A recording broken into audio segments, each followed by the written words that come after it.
आज आयुर्वेद चर्चा का दूसरा भाग शुरू करते हैं। वास्तव में एक बात समझ लेने की है कि कोई भी विषय रखते हुए व्यक्ति की कुछ गलतियां भी रहती है, कुछ ठीक रहता है। मेरा कहना यह है कि जो जो गलतियां हैं वो मेरी स्वयं की हैं और जो जो अच्छी बातें हैं वो मेरे गुरु की है। इसलिए मुझे अनगढ़ समझकर माफ कर देना और जो अच्छी अच्छी बातें मेरे गुरु की उनको ग्रहण कर लेना। 50 वर्षों के आयुर्वेद के जीवन में जो सिद्धता गुरु ने मुझको दी है, उस सिद्धता को, उस सिद्धि को, उस चीज को आपके समक्ष रखते हुए मुझे हर्ष हो रहा है। गुरु ने मुझे आज्ञा दी और मैंने आपके समक्ष रखनी शुरू की। इसलिए जो जो अच्छी चीजें हैं उनको ग्रहण करना, साधु का स्वभाव ऐसा होता है कि वो अच्छी चीजों को ग्रहण कर लेता है और जो खराब है थोते को उड़ा देता है। आप भी साधु स्वभाव से मेरी इस चर्चा को देखना, पढ़ना। विनम्रता के साथ आपसे क्षमा चाहते हुए बात को शुरू करता हूं। कहीं मैं शब्द का अगर यूज होता है तो समझ लेना मेरा गुरु बोल रहा है मेरे माध्यम से। मैं एकाकार हो गया वो अपने गुरु से। मैं नाम की कोई चीज नहीं रही है। इसलिए मैं शब्द जो भी निकलेगा मेरे मुंह से वो मेरा न समझकर मेरे गुरु का समझना है। कल की चर्चा में हमने कहा था कि आहार का संयम, विहार का संयम और मन का संयम, ये संयम कैसे सध सकते हैं, इस पर आज चर्चा करनी है। वास्तव में हम लोग जो है ना आज के जीवन में अनगढ़ जीवन जी रहे हैं। जो मर्जी हो खाते हैं, जो मर्जी हो करते हैं, कोई जीवन का क्रम नहीं है, कुछ नहीं है।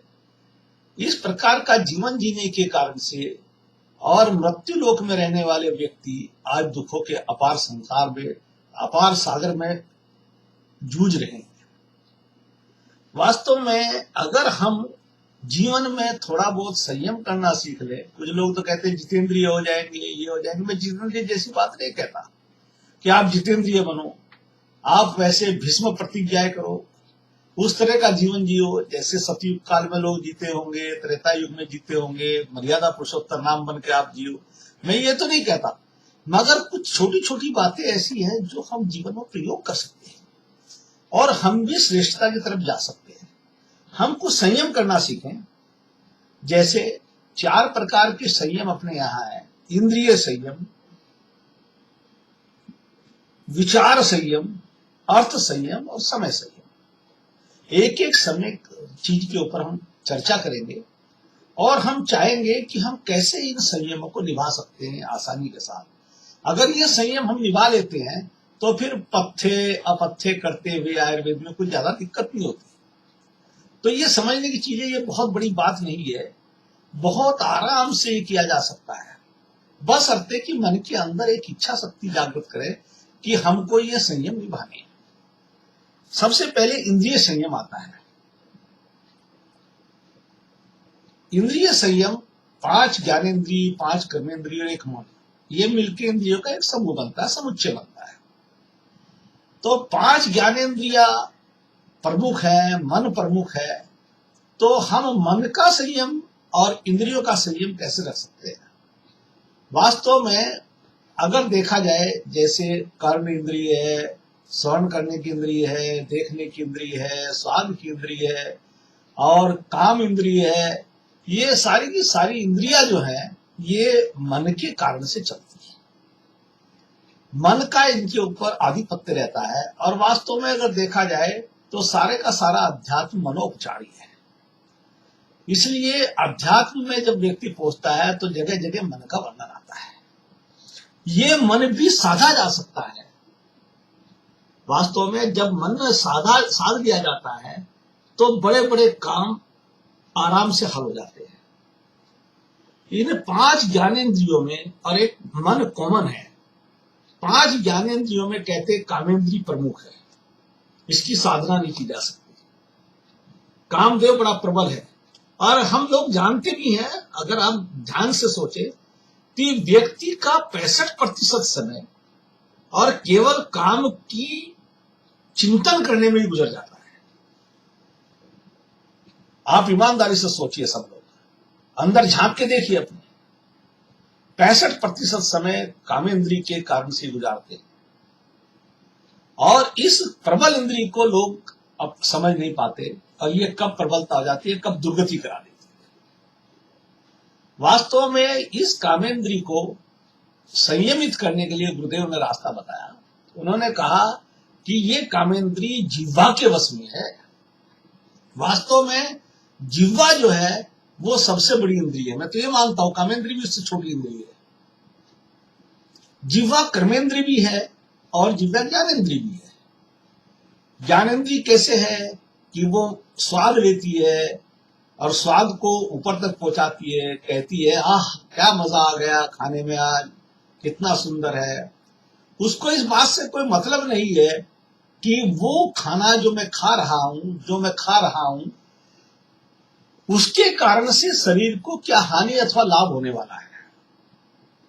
इसलिए वो अपना अलग जायका लेती है, और जायके के कारण से ही वो भोजन का निर्धारण करती है, अच्छे बुरे।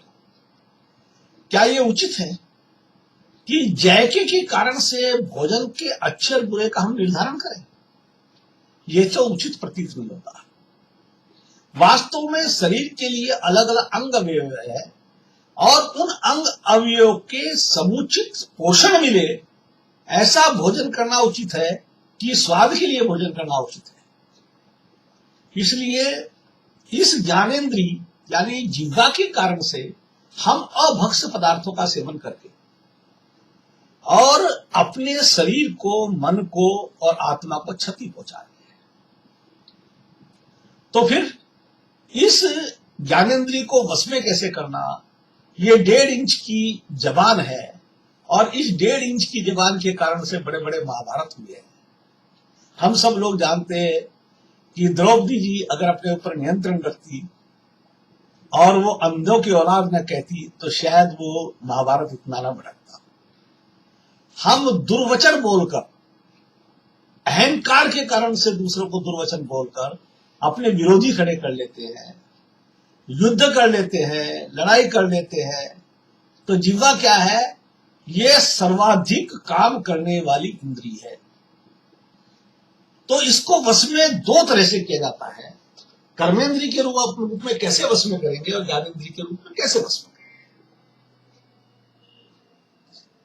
इसका तरीका यह है कि हम इसके हितों का पोषण करते हैं। हम इस ज्ञानेंद्री का यानी जिह्वा के हितों का पोषण करने में अपना जीवन गुजार देते हैं। आह ये स्वाद है, ये चीज है, ये मटन है, ये शराब है, ये बिस्किट है, ये है, बस इसका चिंतन करते रहते हैं। जो स्वादिष्ट चीजें मार्केट से उसको खरीद कर लाते हैं और स्वादिष्ट बनाकर खाते हैं। तो हम किसके हितों का पोषण कर रहे हैं? हम जिह्वा के हितों का पोषण कर रहे हैं। उसको मजा आ रहा है केवल, और शरीर को हानि हो रही है।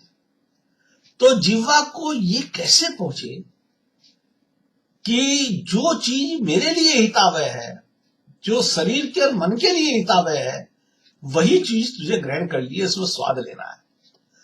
तो ये कहना इसको शुरू करिए जिह्वा को कि आपको उस चीज के अंदर रस लेना है जो चीज हितावह है। आप सब लोग जानते हैं कि व्यक्ति जब बिल्कुल भूखा आता है कहीं से, तो आपने बिना नमक की रोटी सब्जी रख दी उसके आगे, वो खा लेता है। 3-4 रोटी खाने के बाद जब अन्न उसके पेट में पड़ जाता है, तब कहता है इसमें नमक क्यों नहीं डाला, इसमें घी क्यों नहीं डाला, अचार क्यों नहीं दिया, मट्ठा क्यों नहीं दिया, दही क्यों नहीं दिया। जब उसको भूख थी तो जिह्वा का कोई अर्थ नहीं था, और जब भूख कम हुई तो जिह्वा ने अपनी पोप लीला शुरू कर दी। पोप जानते हो ईसाइयों का धर्म प्रमुख होता है, और वो झूठी झूठ बोलता है। इसलिए मैं पोप लीला शब्द का वर्णन यही करूंगा, झूठों की लीला। तो ये जो है, ये जिह्वा जो है, ये पोप लीला शुरू कर देती है। और पोप लीला करके क्या करती है? ये कहती है कि क्या बनाया है, कुछ स्वाद नहीं है, कुछ जायका नहीं है। अरे तुमने 4 रोटी खा ली, सब्जी भी खा ली, तब तुमको पता नहीं लगा कि ये इसमें